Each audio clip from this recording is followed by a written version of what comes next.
Voilà, de saluer chacun et chacune. C'est une joie d'avoir finalement trouvé cet endroit, puisqu'on a eu beaucoup de difficultés. La technique a eu quelques difficultés avec le GPS. Et c'est vrai, quand on ne connaît pas les endroits, quand la technique, les GPS nous lâchent, euh, je rigolais parce que le titre du message de cet après-midi s'intitule Le GPS de Dieu. J'étais pas du tout au courant qu'on allait vivre tout cela. Et quand Pasteur Henriette m'a demandé de venir apporter le message, je me suis mis devant l'Éternel et le Seigneur m'a dit, tu vas parler du GPS de Dieu. Et comme j'ai un peu l'habitude d'entendre la voix de Dieu, j'ai dit oui, amen, parce que tout ce que Dieu dit, fait est bon. Notre Seigneur, il est vivant, il est magnifique, il est le roi des rois, il est le Seigneur des seigneurs. Alors, je vous invite dans la parole de Dieu de prendre l'épître de Jude. C'est l'avant-dernier livre. Vous savez, les révélations, le livre de Jude, c'est le livre qui est le moins souvent prêché dans les églises. Et c'est vrai. Alors, Jude 1, de la part de Jude, serviteur de Jésus-Christ et frère de Jacques, à ceux qui ont été appelés et qui sont saints en Dieu le Père et gardés par Jésus-Christ, ou pour Jésus-Christ. Amen. Donc c'est surtout la deuxième partie du verset que le Seigneur a attiré mon attention quand je préparais. Ceux qui sont appelés et qui sont saints en Dieu le Père et gardés pour Jésus-Christ. Amen. Les situations de la vie viennent donc plus difficiles avec les gens qui sont vaccinés ou pas vaccinés, même également dans l'Église, avec les pressions économiques, avec les pressions spirituelles. Il y a beaucoup de choses qui se passent dans la tête des croyants comme de la tête des non-croyants. Et le Seigneur aimerait qu'on puisse garder le cap, qu'on puisse garder nos vies en direction de ce qu'il a prévu pour nous. Parce qu'on a tous une destinée. Amen. La destinée, c'est de connaître Jésus. C'est la plus belle destinée pour un homme et une femme, de connaître l'Éternel, de connaître Jésus. On a tous des chemins différents, parce qu'on est différents, mais on a tous un même but. On aime tous Jésus. Et comme disait un pasteur, on aime tous Jésus, mais des fois, on a des problèmes avec les membres de sa famille. Mais Dieu aime tout le monde. On peut perdre la présence de Dieu comme toujours, mais on peut perdre jamais l'amour de Dieu. Amen. Parce que l'amour de Dieu ne peut pas diminuer ni augmenter. Dieu nous aime, point final. Dieu nous aime tellement qu'il est mort et ressuscité à la croix pour nous donner la vie éternelle. Donc Dieu, dans ce verset, Dieu nous garde. Ça, c'est la part de Dieu. Et il fera sa part parce qu'il est fidèle et juste. Et nous devons faire notre part à nous. Quand ça dit, ben voilà, c'est chouette. Dieu nous garde, je peux regarder Netflix 24 heures sur 24 et puis on attend le retour de Jésus. C'est pas tout à fait ça. Ça, c'est la part de Dieu et il le fera. Et Dieu nous a demandé certaines choses. Parce que tout le monde connaît nos droits en tant qu'enfants de Dieu, mais il y a aussi des devoirs. Amen. Dieu fait de nous des enfants, pas des enfants gâtés, mais des enfants de notre Père bien-aimé. Et avec les lettres GPS, le premier point, avec la lettre G, la première chose qui m'est venue à l'esprit, grâce, la grâce. Tout est grâce. Amen. Si on est là aujourd'hui, c'est la grâce. Si on n'est pas à l'hôpital, on n'est pas dans des difficultés, c'est la grâce de Dieu. Et c'est bien de se souvenir. Tout est grâce. Et ça, c'est le premier G du mot GPS, c'est la grâce. On reçoit tout par grâce, on reçoit les dons de l'esprit par grâce. On reçoit des bénédictions de Dieu par grâce. De pouvoir lire la Bible, de pouvoir dire non au péché, ou oui au péché, c'est une grâce que tout le monde n'a pas, puisque quand on ne connaissait pas, ben on tombait en péché, on n'avait pas le choix, et depuis qu'on devient chrétien, on devient des chrétiens, des pécheurs light. On pêche de moins en moins, on devrait, et je crois qu'on va arriver, jusqu'à qu'on pêche presque plus. Parce que dans le livre de Jacques, c'est marqué si vous avez péché. C'est marqué quand vous péchez. Si vous avez péché. Amen. confesser les péchés les uns aux autres et la prière sauvera le malade. Amen. Sauvera nos cœurs. On a besoin des uns et des autres pour vivre cette dimension de l'amour de Dieu. Donc, la grâce de Dieu, c'est la grâce de pouvoir le louer, la grâce de pouvoir le connaître, la grâce de pouvoir vivre des choses spirituelles avec lui. Et c'est fantastique. Et comme je disais à mon épouse, comme je suis pas à plein temps dans le ministère, et tous les matins, je me lève avant 5 heures du matin, eh ben, j'ai jamais été en retard par la grâce de Dieu. Voilà, on peut dire ça. Et que ça soit que j'ai un bonheur ou tard, Dieu est fidèle. Et moi, je suis appelé à me réveiller le matin. Même que le matin que je me lève, je regarde la glace et la Bible dit je suis une mauvaise créature. Je dis oh, pas tout de suite. Mais non, je suis quand même. Amen. Dieu est avec nous. Amen. Dieu nous a créés. Dieu nous a rêvés. On est le rêve de Dieu. Pas le cauchemar de Dieu. Hein. On est le rêve de Dieu. Dieu nous a rêvés. Il nous a vus. Il a dit je vais faire son doigt avec des cheveux, des couleurs, avec des quantités. Et voilà. Et il se réjouit. Et ça c'est bon. Et c'est content qu'il soit mon ami.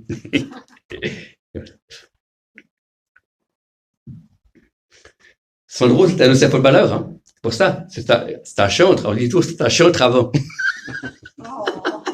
C'est un jeu de mots. Voilà. Donc la grâce, quand on reçoit la guérison, quand quelqu'un est guéri, c'est une grâce. Dieu ne doit rien, amen. On l'a rien. Dieu ne doit rien. Mais nous, on doit tout à Dieu, amen. C'est une grâce d'être guéri.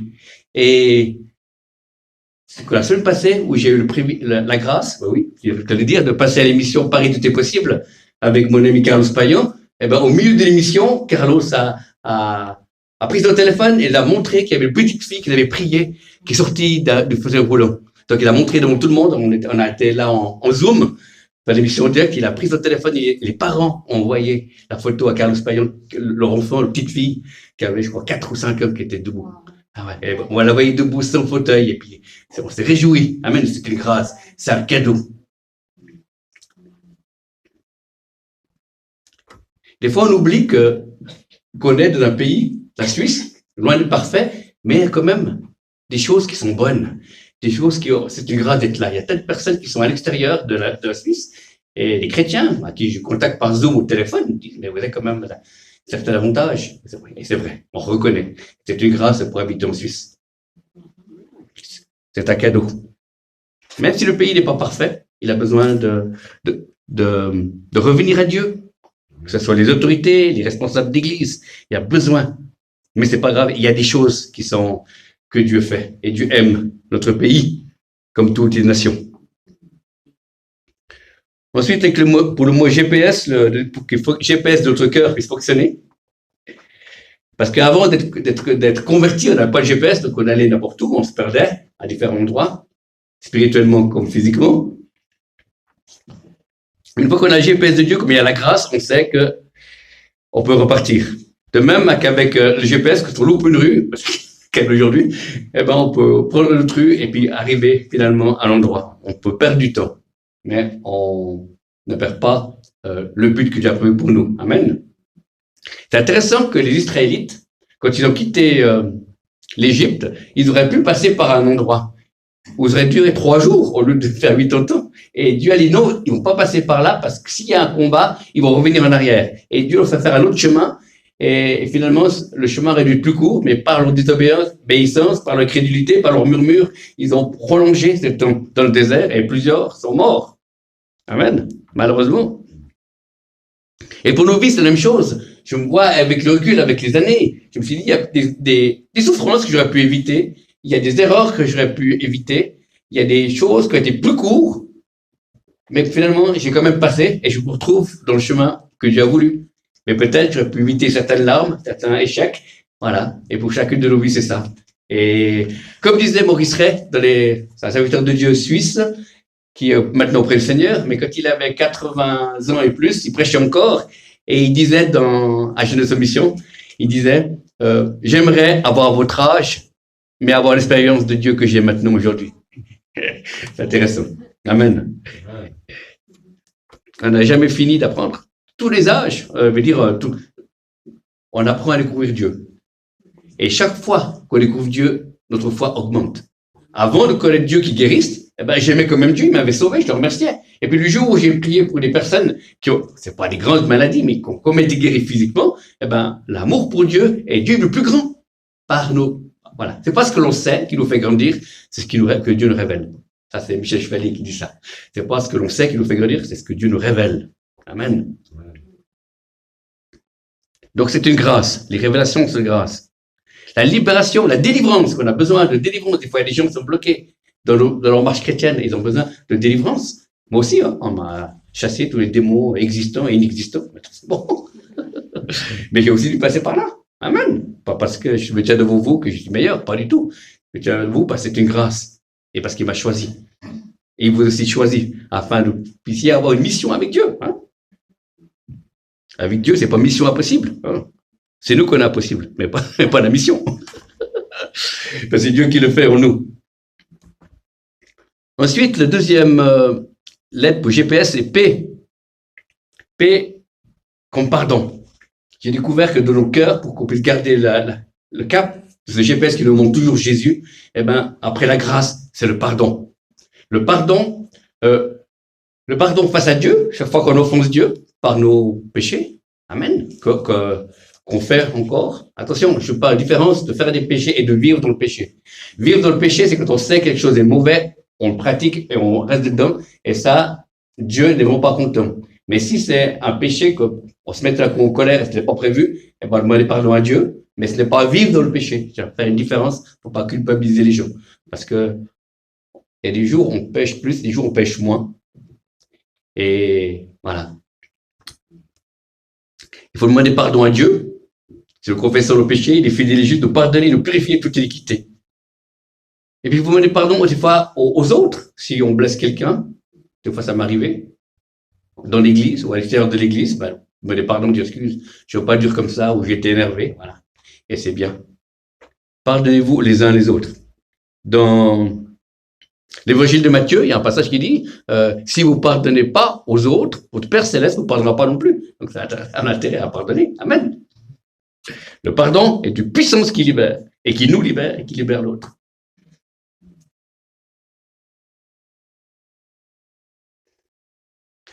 Et pour beaucoup de chrétiens, c'est difficile, c'est de pardonner à soi-même. Et c'est ça. Se pardonner à soi-même, des fois, il nous reste on peut dire, un travers ou une mauvaise habitude, et puis des fois, on retombe dedans. Et beaucoup de chrétiens sont découragés parce qu'ils ne se pardonnent pas à soi-même. Ils savent que Dieu les aime, ils savent que s'ils demandent pardon à Dieu, ils sont pardonnés, mais ils ne se pardonnent pas à soi-même.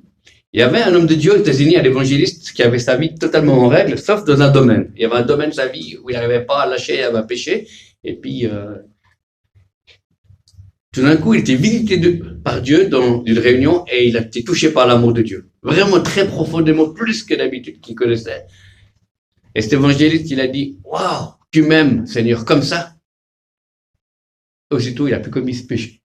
Parce qu'il était touché par l'amour de Dieu. Voilà. Et c'est intéressant de voir là que c'était pas la réprimande, c'était pas le faire peur ou n'importe quoi. Et c'est l'amour de Dieu nous pousse à la repentance. C'est marqué dans la parole. Et ça, j'ai trouvé magnifique que cet homme qui aimait son péché pendant un temps, malgré tout, puis après, il a pu se détourner. Et puis, maintenant, Dieu l'a libéré. Waouh! L'amour de Dieu, c'est quelque chose qui... Pas le pardon. Jésus, sur la croix, il a dit, Père, pardonne-leur, c'est pas ce qu'ils font quand ils l'ont crucifié. Donc, il a donné, était le modèle. Et Étienne, dans le livre des Actes, qui était lapidé, eh ben, il a dit, Seigneur, leur impute pas le péché. Amen. Donc, le pardon est une clé qui libère. Le pardon est une puissance. Et ça aide à garder nos cœurs. Ça fait partie du moteur du GPS de notre cœur. C'est regarder le cap sur Jésus.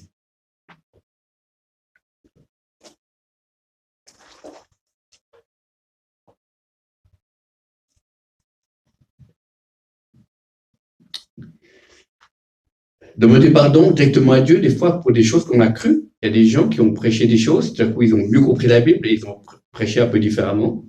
Et ils ont demandé pardon à Dieu, parce que voilà, et Dieu leur a dit, tu avais prêché à l'époque avec tes convictions de ce que tu croyais. Voilà. Et on va de gloire en gloire. Il y a des choses qui sont différentes. Avec les années, on a une meilleure image de Dieu. Amen. Et on comprend mieux sa parole. Et là, il y a des choses que maintenant je prêche pas encore parce que je suis pas encore prêt. Dans le sens, j'ai une idée, mais j'ai pas encore des convictions. Et j'aimerais pouvoir que ça devienne parole vivante, l'intégrer. Et tout ce que je vous parle maintenant, ben, j'ai dû apprendre aussi à pardonner ben oui, à nos ennemis, pardonner à des gens de l'Église qui nous ont pas compris, qui nous ont peut-être parfois trahis, mais le pardon est là, on est obligé. Amen. Et aussi du pardon, pour conclure ce domaine-là, la chose qui m'a plus marqué, j'ai plusieurs années de conversion, en tout cas plus que 20 ans, et j'avais lu au début de ma conversion le livre de Corrie ten Boom. Et Corrie ten Boom, c'est hollandaise qui a vécu dans un camp de concentration. Après, elle était dans une réunion et elle a reconnu dans sa réunion un officier SS qui avait tué sa sœur, parce que sa sœur, et voilà. Et il était venu chrétien entre deux. Et cet homme est venu vers Corrie ten Boom et il a dit, le Seigneur me montre que je viens vers vous, vous me pardonnez, parce que moi j'ai fait beaucoup de mal au peuple juif, et puis voilà. Et puis Corrie ten Boom l'a dit, c'est les secondes de ma vie qui ont été le plus dur. Parce qu'elle a revu le camp de concentration, elle a vu les souffrances que, à l'époque, ces officiers leur faisaient subir, plus la mort de sa sœur. Et là, elle a dit, Seigneur, je peux pas. Et puis tout d'un coup, il y a une onction qui est tombée sur elle. Et elle a pu pardonner à cet officier. Et ils sont tombés dans les bras et voilà, il y a eu la paix de Dieu. Et vraiment, c'est un exemple. Comme nous, on n'a pas vécu des choses si fortes que cette femme a vécues dans la concentration, mais on doit pouvoir pardonner à nos frères et aux sœurs. Et aussi à nos responsables, aussi il y a des gens qui n'ont pas compris, aussi il y a d'autres membres d'église ou à d'autres familles d'église, voilà. Et moi, j'ai passé par là et quand j'ai demandé pardon, à Dieu, j'ai senti comme une liberté, une respiration. Amen. Amen. Le pardon libère, le non-pardon nous lie. Amen. C'était le pasteur Pierre Cruchel, un homme de Dieu que pour les plus anciens parmi nous ont connu. On était de réunion à Grenoble, dans son église, le Chandelier, et il est en train de prier pour une jeune femme qui avait un mauvais esprit. Et puis il a prié pendant 5 minutes, après il a dit non, j'arrête, il y a quelque chose qui ne va pas, je connais mon autorité, je connais ma position de Christ, j'ai prié pour 4 personnes avant vous, le démon est parti au bout de 2 minutes, là il y a un problème. Et il dit, vous avez le non-pardon qui vous bloque. Et puis, elle expliquait que son papa, puisque elle et sa maman étaient chrétiennes, leur père faisait des misères et il avait un non-pardon par rapport à ça. Et elle a dit, voilà, soit maintenant tu pardonnes et je prie pour toi et le démon il part, ou soit tu pardonnes pas, mais tu gardes ton démon.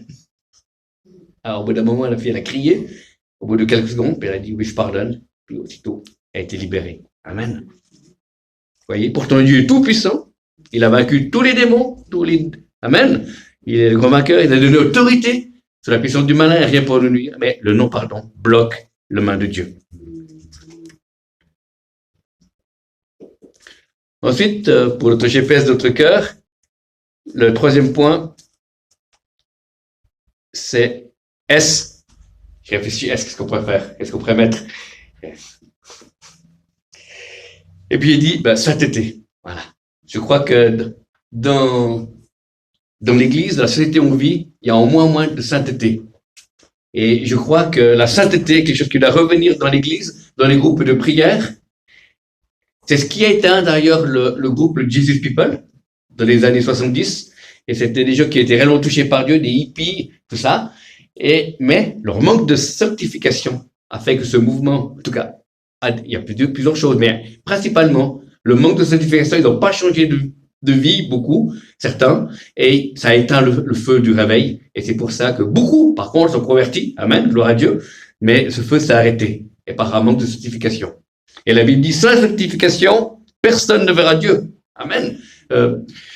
Sanctification, comment faire? C'est pas simplement pas faire des choses, c'est simplement le plus simple, garder sa présence. Moi, j'ai remarqué ça. Pourquoi j'arrêterais de fumer? Pourquoi j'arrêterais de faire ceci ou cela? Parce que c'est une loi. J'ai essayé, ça n'a pas marché, parce que j'étais nouveau converti. Mais quelqu'un, un pasteur, avait prêché une fois, mais de la sanctification, c'est un mot qui est difficile, mais une réalité, c'est tout ce qui enlève la présence de Dieu.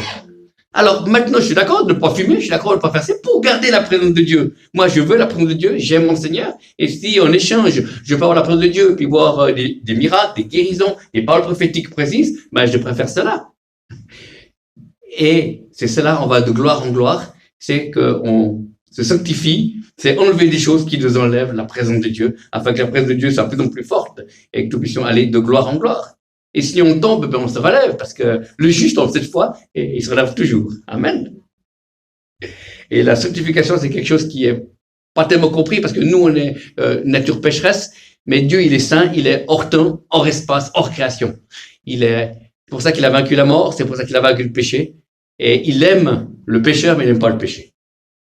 C'est pour ça qu'il jugera le monde. Mais nous, on se juge au travers de la parole de Dieu. Et si on se juge nous-mêmes, eh ben après, on ne sera pas jugé. Amen.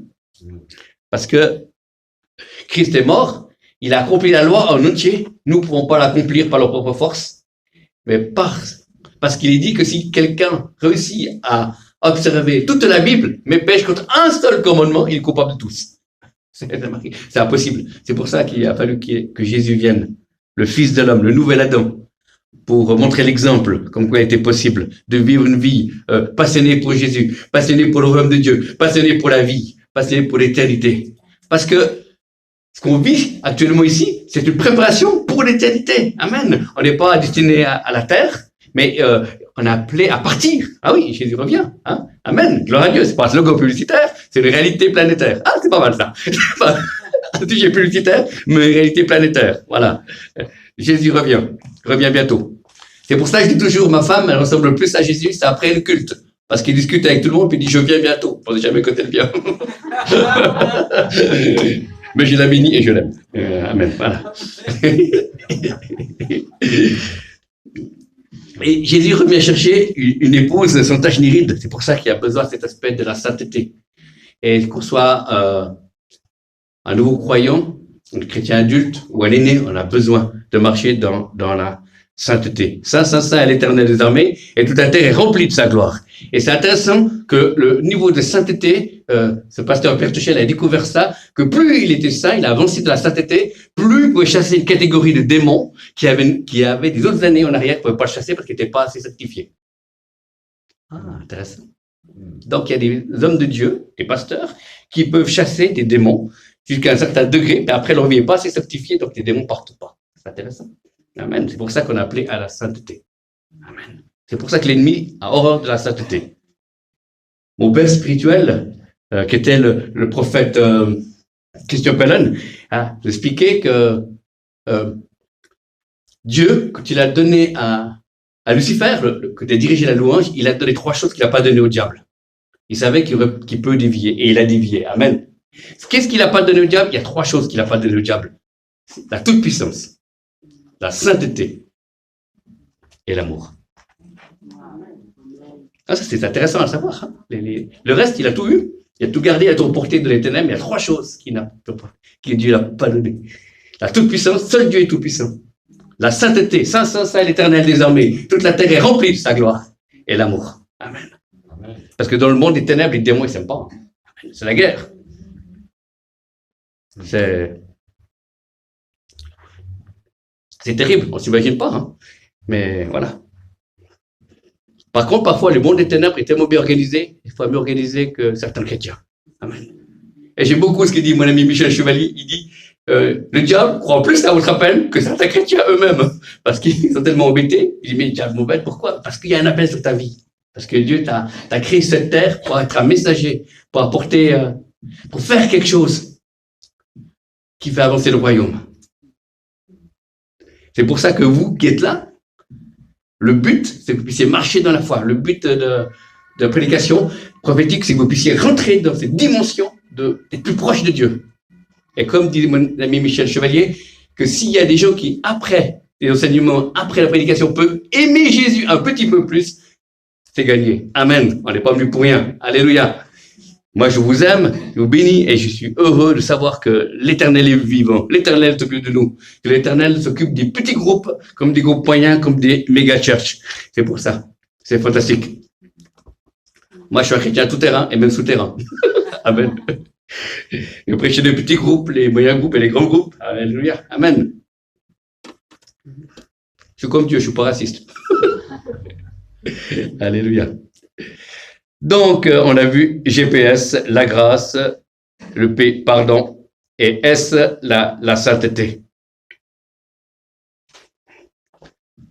Seigneur, je prie pour tous les membres de cette église, ou ceux qui sont ici, ou ceux qui nous regardent par Internet, que tous ceux qui ont oublié qu'il y a la grâce de Dieu et qui vivent comme tout a été dû, je prie qu'ils puissent découvrir cela, que c'est la grâce de pouvoir avancer dans tes voies et pouvoir te suivre. Que tu bénisses ces frères et ces sœurs, que tu les aides à relever la tête, car nous proclamons sur eux que tu as des projets de paix et non de malheur, afin que ces frères et sœurs puissent avoir l'avenir et l'espérance. Dans le nom de Jésus. Dans le nom de Jésus. Amen.